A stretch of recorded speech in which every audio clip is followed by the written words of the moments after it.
itu ada. Sebagai tanda bukti bahwasanya Allah itu ada, yang adanya alam semesta ini beserta isi-isinya.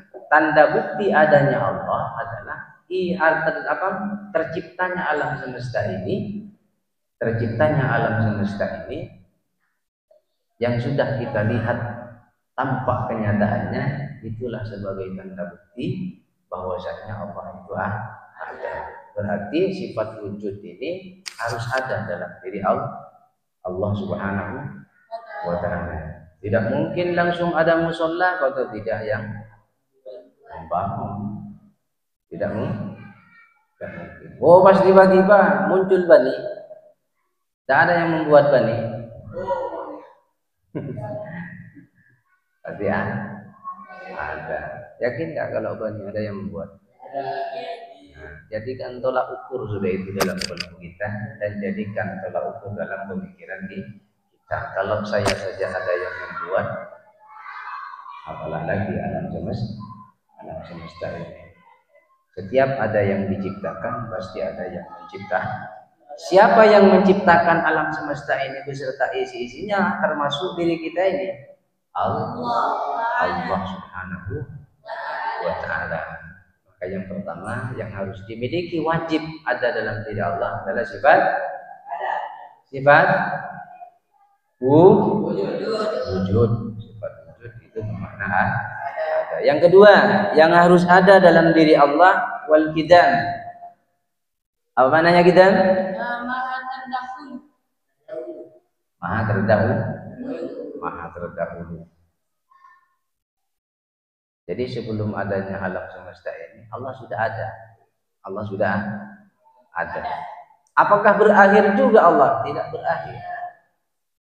Wal awwal wal akhir wal zahir wal batin.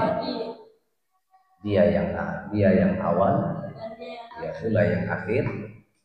Artinya sebelum adanya alam semesta ini, Allah sudah ada. Begitu nanti dihancurkan alam semesta ini, Allah juga masih ada. Tidak hancur seperti makhluk. Nah, ini akan ada dalilnya nanti di bawah, di bab berikutnya. Sifatnya apa? Dalilnya wujud, apa dalilnya? Ada nanti di Al-Qur'an itu di bawahnya nanti dalilnya sifat wujud. Bagaimana dalilnya qidam, bagaimana dalilnya baqo, bagaimana, dan lain sebagainya. Kemudian yang nomor 3 yang harus ada dalam diri Allah, wal baqo. Artinya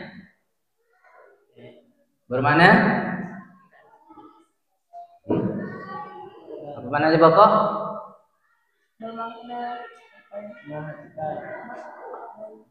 Maha kekal. Baqo itu maha kekal abadi. Artinya tidak akan pernah rusak.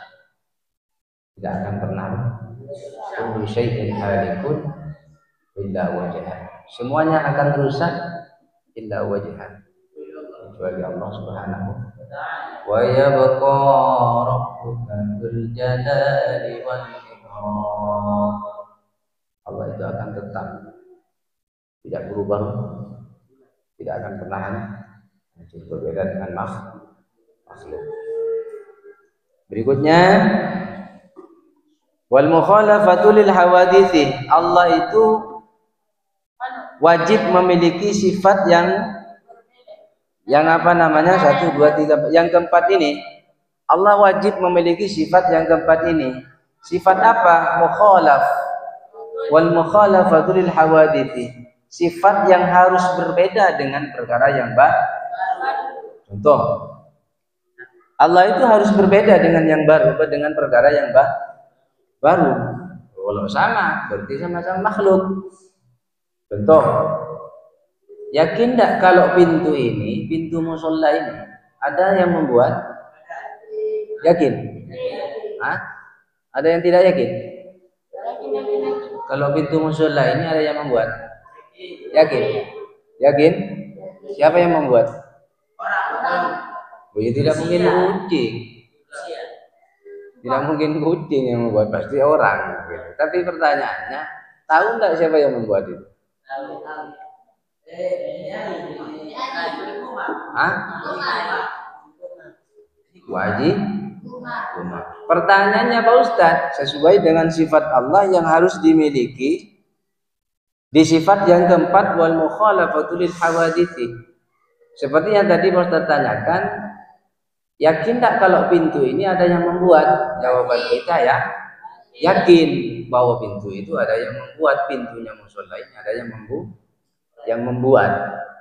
Begitu. Pertanyaannya Pak Ustadz, samakah pintu itu dengan yang membuat?